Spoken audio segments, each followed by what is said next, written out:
कुछ सालों पहले लिखी थी ये व्यंग्य रचना, कबीर के विचारों से प्रभावित होकर।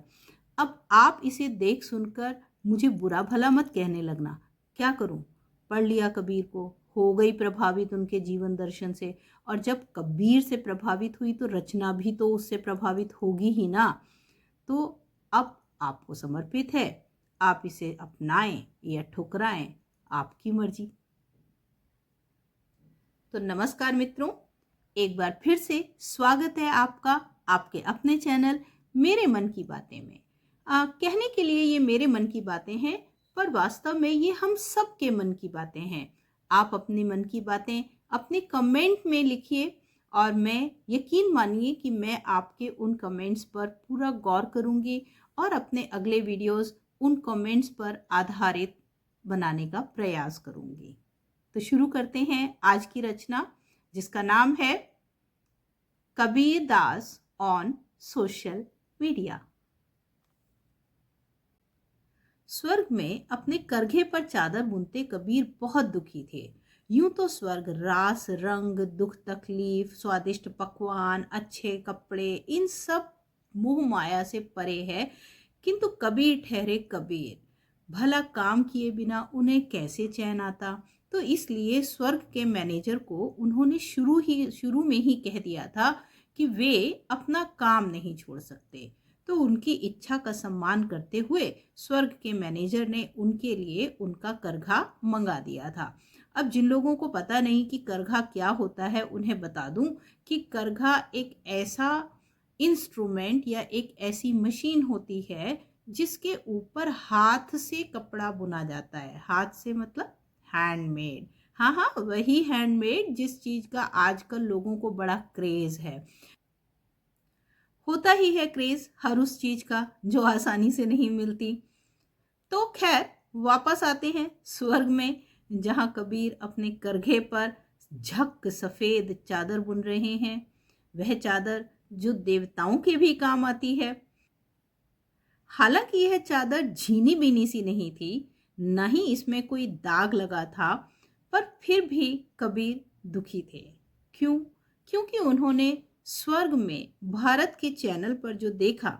हाँ हाँ, स्वर्ग में भी विभिन्न देशों के चैनल होते हैं जिस पर उस देश का व्यक्ति अपने देश के बारे में देख सकता है। ऐसी मेरी कल्पना है, होता ही होगा।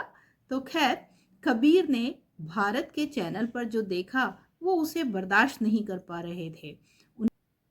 विरोध तो उनका भी बहुत हुआ था जब वो हिंदू मुस्लिम दोनों के कर्म कांडों पर तीखा प्रहार कर रहे थे।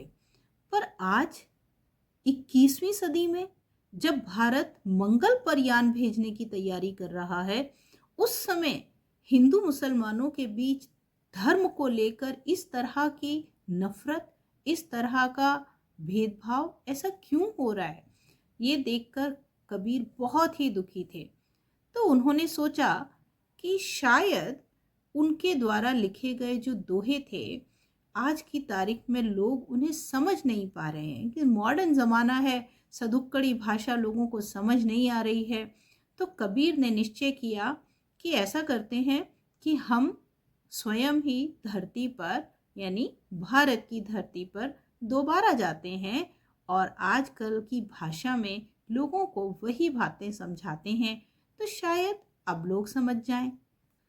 ये विचार दिमाग में आते ही कबीर ने स्वर्ग के मैनेजर को बताया कि मैं कहीं घूमने के लिए जा रहा हूँ और रात के अंधेरे में चुपके से भारत भूमि पर उतर आए। अब तक कबीर ये तो जान ही चुके थे कि स्मार्टफोन और सोशल मीडिया की क्या इम्पोर्टेंस है, उसका क्या महत्व है। तो इसलिए सबसे पहले धरती पर आते ही कबीर ने खरीदा एक स्मार्टफोन और उसमें उन्होंने बनाए अपने हर सोशल मीडिया पर account. Facebook, Twitter, Instagram, WhatsApp और न जाने कौन कौन से सोशल मीडिया पर उन्होंने अपने अकाउंट बना लिए। अब बारी आई अपनी सदुक्कड़ी भाषा में लिखे दोहों को साधारण भाषा में लिखने की, ताकि लोग आसानी से उन्हें समझ पाएं। तो बस सबसे पहला दोहा जो उन्होंने पहले भी लिखा था उसे आजकल की भाषा में लिखा। मस्जिद जो बनाई तूने टाइलें लगा, माइक भी लगाया उसमें हाई पावर का, 5 बार माइक पर तू क्यों है चिल्लाता, मन की भी सुनता तेरा ग्रेट है खुदा।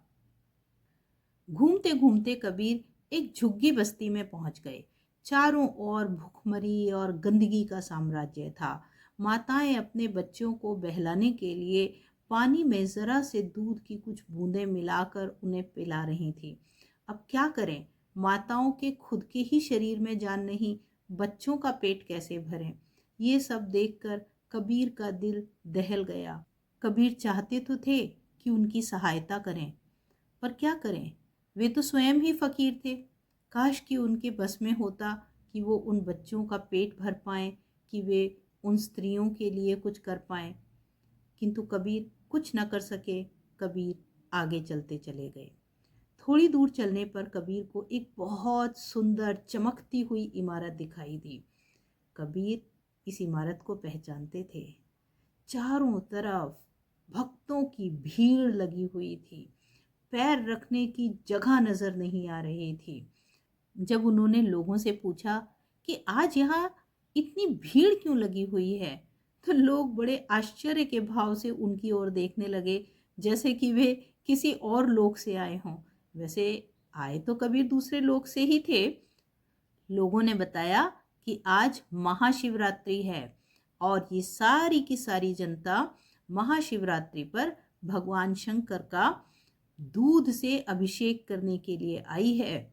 और इस राज्य की सरकार ने भी ये प्रण किया है कि वो यहाँ पर सैकड़ों लीटर दूध से भगवान शंकर का अभिषेक करके एक नया रिकॉर्ड कायम करेंगे। और इस रिकॉर्ड को कवर करने के लिए अनेकों मीडिया चैनलों के पत्रकार, कैमरामैन सब वहाँ पर उपस्थित थे। कबीर तो पहले भी इन सब कर्मकांडों के विरोधी थे ही, और अब तो वो स्वर्ग में स्वयं देख भी आए थे कि स्वर्ग के सभी देव महादेव भूख प्यास लोभ लालच मद मोह आदि से परे थे।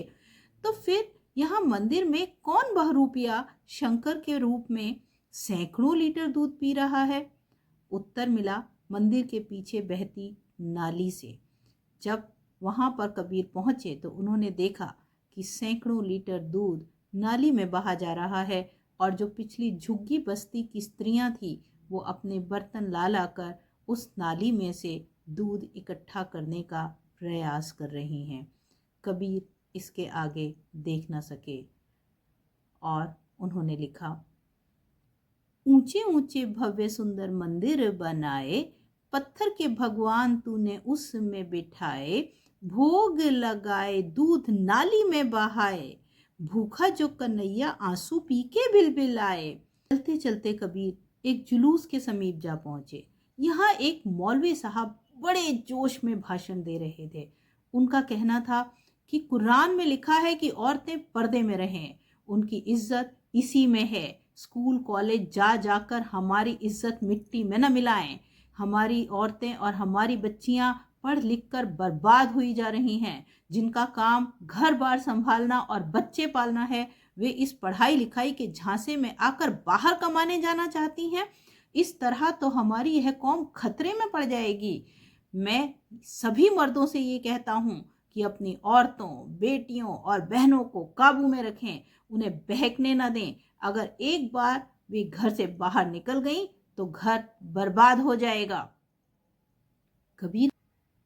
कबीर का मन तो हुआ कि मौलवी साहब को बताए कि वह खुदा की उपस्थिति भी महसूस करके आया है, और वह भले ही नजर नहीं आता है किंतु उसकी रहमत औरत और मर्द पर बराबर रहती है। पर इतनी भीड़ और उसके जुनून को देखकर वह चुप रह गए। वह जो करते थे वो उन्होंने किया। उन्होंने लिखा, औरतों को कैद तूने पर्दे में किया, हक तालीम का भी छीन क्यों लिया, खिदमत तेरी वो जी जान से करे, सारी पाबंदियां भी तू उस पर लगाए, खुदा के ओ बंदे तू खुदा से न डरे। तो कबीर जहां कहीं भी चले उन्हें बस भीड़ ही भीड़ दिखाई दे। कहीं कोई धार्मिक जुलूस निकल रहा है, कहीं माता का जगराता चल रहा है, कहीं और कोई धार्मिक अनुष्ठान चल रहा है। सड़कों पर वाहन कम, भीड़ ज्यादा दिखी। कबीर ने लिखा, रात रात जाग कर तू माइक पर चिल्लाए, खुद न भजन करे मंडली बुलाए, नगर के बीमार बच्चे बूढ़ों को जगाए, माता को ही इन बच्चों के दुख से रुलाए। पत्थरों को पूज के जो मिल जाए राम, पत्थरों को पूज के जो मिल जाए राम, पूज लूं पहाड़ को मैं नहीं बड़ा काम, पत्थर की इस मूरत से तो चक्की है भली, पीस के अनाज सबका पेट भर चली। इसी प्रकार के अपने अनेक दोहों को नए रूप में लिखकर उन्होंने सोशल मीडिया अकाउंट्स पर डाल दिया, कबीर शर्मा के नाम से। अब उनके ये पोस्ट अचानक से वायरल हो गए। कबीर बड़े इम्प्रेस, खुद पर भी गर्व हो आया कि कितनी जल्दी लोगों की सोच बदल दी। आखिरकार लोग पढ़े लिखे हैं, समझेंगे, कोई समझाने वाला तो चाहिए। अब सब ठीक हो जाएगा। पर अभी ज्यादा समय नहीं बीता था कि कबीर के अकाउंट पर लोगों की भद्दी भद्दी गालियां आने लगी। पहला प्रश्न तो लोगों का यही था कि वे है कौन, हिंदू या मुसलमान। कुछ को डर था कि एक मुसलमान हिंदू सरनेम रखकर हिंदुओं को बदनाम कर रहा है। कुछ का आक्षेप था कि हिंदू घुसपैठिया मुस्लिम नाम रखकर मुस्लिमों की मस्जिद व अजान का मखौल उड़ा रहा है। बस फिर क्या था, टीवी चैनलों पर डिबेट शुरू हो गया।